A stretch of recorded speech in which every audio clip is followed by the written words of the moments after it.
Now I've finished sanding the body of the Lighthouse on the lathe. I'm just finishing with just a bit of hand sanding, and I've got the top part of the Lighthouse, that is the part where the lens of the Lighthouse is situated, on the lathe here. I'll put the body to one side, and I'll show you what I've just done here. I've got this chuck here. This is threaded onto the lathe, and I've got this spigot here that is a little less than 22 millimeters, so it will go inside this hole here. So that is just it actually is just a loose fit into there.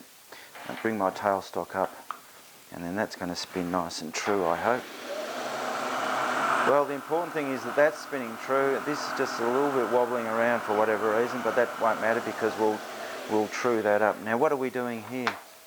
Back to my drawing now. You'll notice that I've just made some alterations to the drawing, and I have made sure that I've shaded in or coloured in the components that I'm going to be doing now. So this here is my spigot. There it is there. I've already turned that, and what we need to do now is turn this and this out of this piece of wood. Now this section here, all I need is 20 mil, 3 plus 17, so 20 mil is going to be about there. For this top section, I need 3 plus 12 plus 10, which is 25, so that's plenty of room in there to get that 25 mil in there. So I'm going to part off around about here, and I'm going to work on, and then I'm going to be working on this section. So, but before I do the parting off, I'm going to get this down to a suitable diameter, and that suitable diameter, well, the high point is there, and that's 53 millimeters.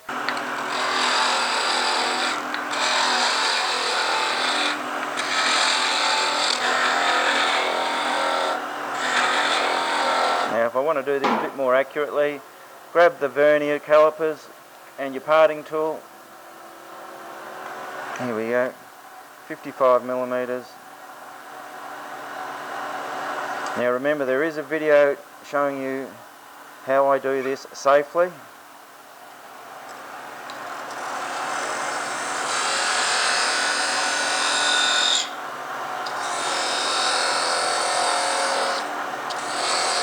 So I'll put 3 55 millimeter grooves in there. And that one in the middle is just gone a bit too narrow. I'll show you what I did there. Was I didn't make sure that this bottom jaw was inside that groove, and so I've gone too much, but fortunately it's in a good spot.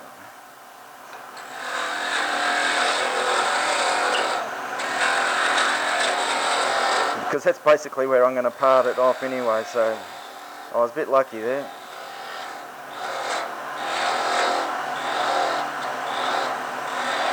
There we go, that's all we need to do. Now I need to part this off. I'm going to actually measure 20 mil from here to here. I'll just turn that lathe off, grab my ruler, 20 millimeters. Now this doesn't have to be perfectly accurate. These proportions I did work out simply from a photo that I saw on the internet of the Lighthouse, and I just worked out my own measurements that seem to work quite well as far as proportions go. As I said, Aries Inlet Lighthouse. Look it up. What I've got now is this bit here. So it is presently just a rectangle in there like that, down to the spigot there. Now, as I said, I'm going to drill a hole, just a very shallow hole in there, in which I'm going to seat the resin.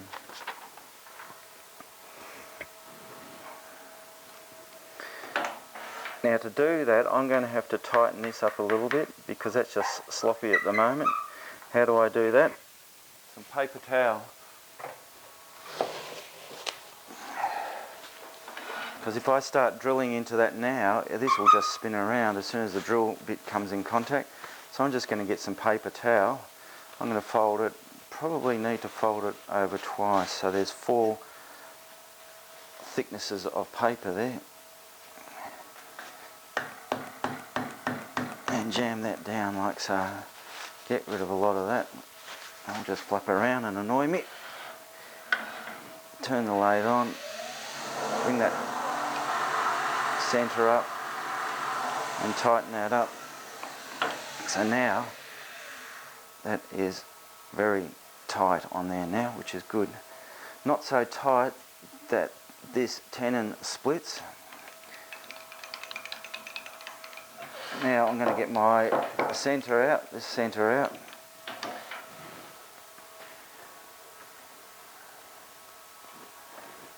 And I've got a 35mm Forstner bit on a Jacobs chuck.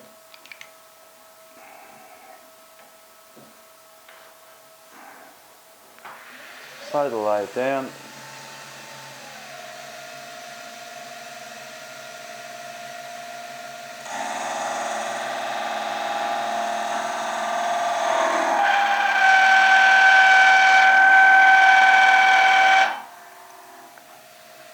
Haven't drilled that very deep. I'll show you how deep if I can get it off. I've only gone in an 1/8 of an inch, 3mm at the most. That's all I need to do with that. Now I need to deal with this.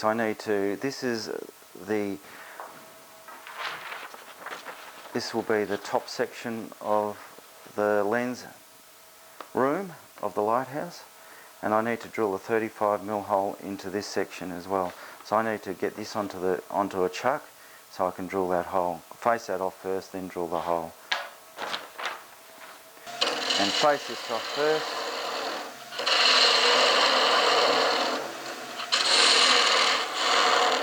And I need to make sure this is fairly flat across here.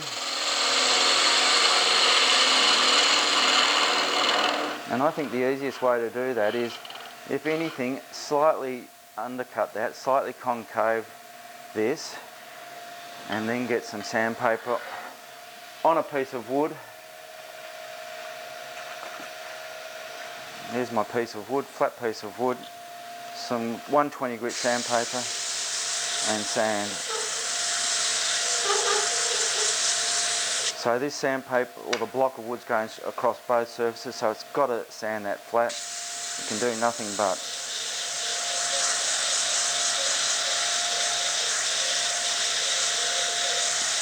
Now this is still slightly concaved in there, but that doesn't matter because that's where I'm going to drill.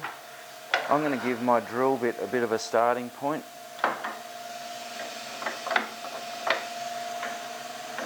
I'm going to give my drill bit a bit of a start. So I'm going to just skew chisel and a tiny bit of a countersink in there. So the drill bit has got something to register into, and bring my drill up.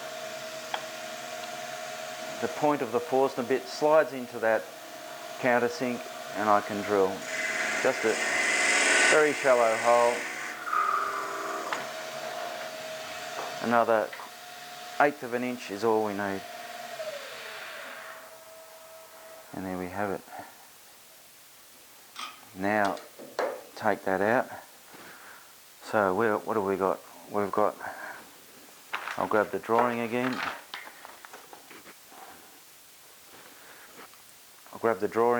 And I've now got that top section there. I've got that section there, and then the lens goes in the middle there. So what I've got to do now is get this piece of resin, this block of resin, into my chuck, and I'm going to turn a small spigot on there to go inside this recess there. The same at the top to go into that top part, and then I'll glue that in, and I'm going to use a 5-minute epoxy glue to glue that in. Put those aside. This can go in here like that, and we need to turn a 35mm spigot onto there, just a small one. Now this resin don't go hard at it, it's slow going because it's such a dense material. Now I've just got a skew chisel here that I'm going to use as a scraper, and just come in straight from the side here like that, leading in with the point. Very messy stuff, this resin. I've got to unwind all of that, get rid of all of that so I can see where I am again. And I'll get my vernier calipers onto this and make sure that I don't go any further than 35 millimeters. Now that's 40 millimeters, so a little bit deeper. Yeah. It's only 1/8 of an inch, 3 millimeters deep, or long, I should say, this spigot.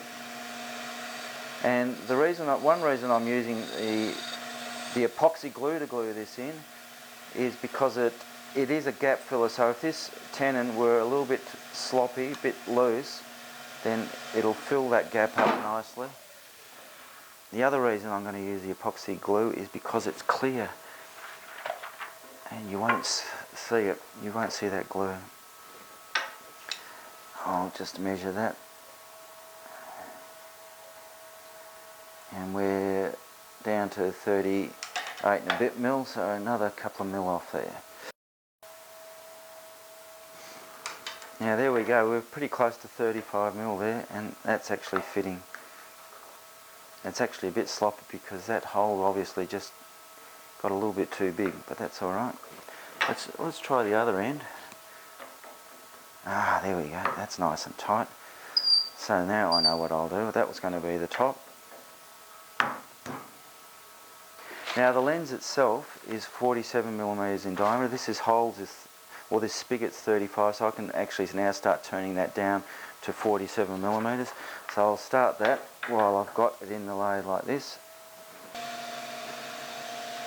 I'll set, it doesn't have to be bang on 47 millimeters, I'll go to 48.5 millimeters.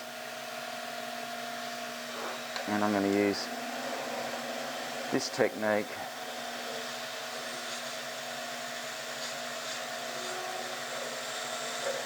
What happens with the resin here is because there's no fibres as such, it just comes off as one long stream. So if I grab one end of this, you'll notice that it's very, very long, or they can be very, very long. Look at this. Keeps on going and going and going and going and going.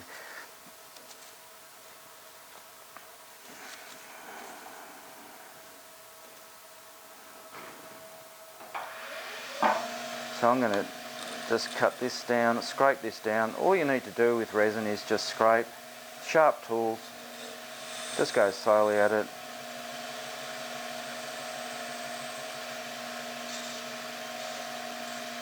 That's all I need to do.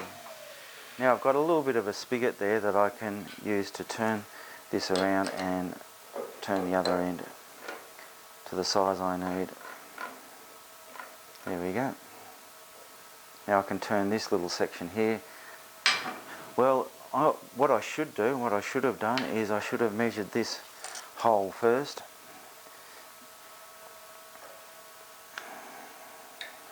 And that is obviously not quite 35 millimeters, it's 35.5 mil.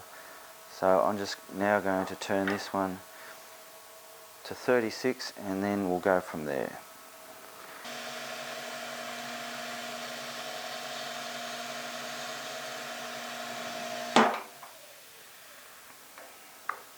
Beautiful. Take this down to 47 millimeters. Set this on 48.5.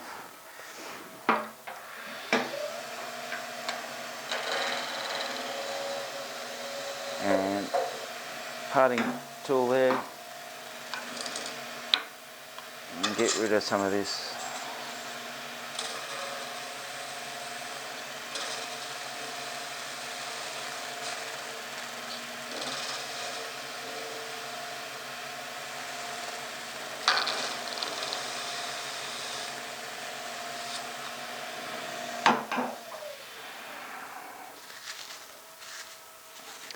Okay, I'll get rid of all of that and we'll show you where we're at now. So I've just got a little bit of a flange there. I'll get that tourist out of the way.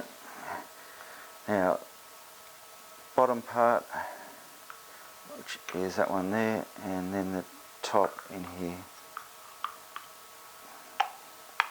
So that's where we're at the moment. Now I'm just going to go and get some 5-minute epoxy glue and glue that in place. This is the glue that I use. It's called Solid Bond 305. It's a 5-minute epoxy glue.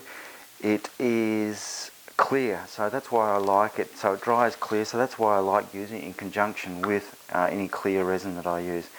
Now this is a, what is it, a 250 gram kit, I think. Now I actually buy mine in the 1 kilogram kits and put it in these syringes, and I mark clearly which is B, so that I don't, well, when I come to refill them, I make sure I put B in this syringe and A in that syringe. Now I've got a sheet of glass here which I find great to mix up on, and this is mixed 1 to 1. So I syringe out a stream of, doesn't matter whether it's B, 2, 3, 4, 5, come back that way. So that's 5 little streams of that backwards and forwards, and then A. So same amount. It's not perfectly accurate. 1, 2, 3, 4, 5. And I now mix that up. I have got a palette knife here to mix those two components together, part A and part B. And I think I've mixed up enough there. I think I've mixed up plenty, really. Now it does tend to look cloudy, but that's because there's a lot of bubbles introduced into there.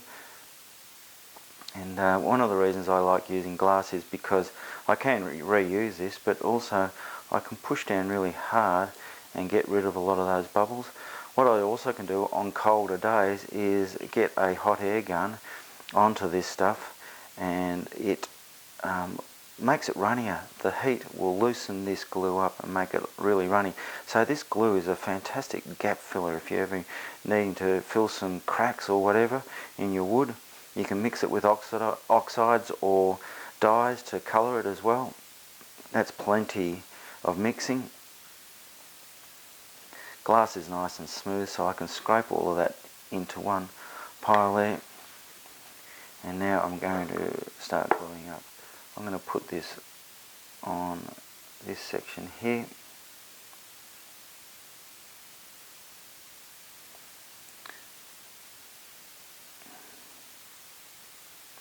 So just get it on the very tip of the palette knife and around there like that. And that will fit on there nicely. I'm just taking that off just to make sure it is getting plenty of glue on there. Remember, it is a gap filler, so it doesn't need contact. I'll put a little bit around the edges here as well. But what I'm saying is, because it is a gap filler, you don't need perfect contact for this to work. That isn't the case with other glues, such as a PVA glue, where you need a good tight contact all the way around. It's another reason I love this stuff. It is also waterproof. Now the top section, there's going to be a little bit of an issue with this. I'll get to that in a sec. But with that first section that I just glued up, I had a hole running right through down the middle of the piece of wood. On this piece I haven't. There's no hole running down the middle. A bit of glue around here.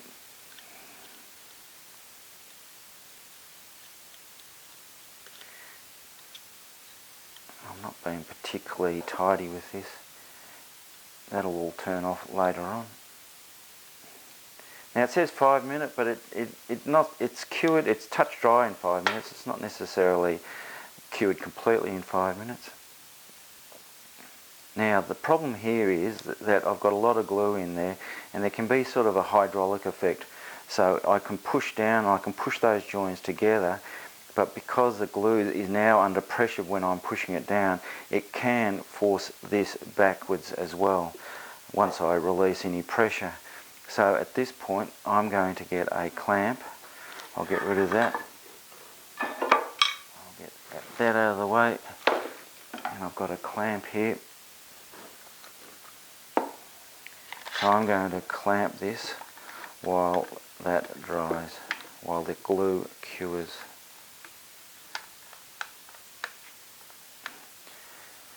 So we'll be back shortly when that's had some time to cure.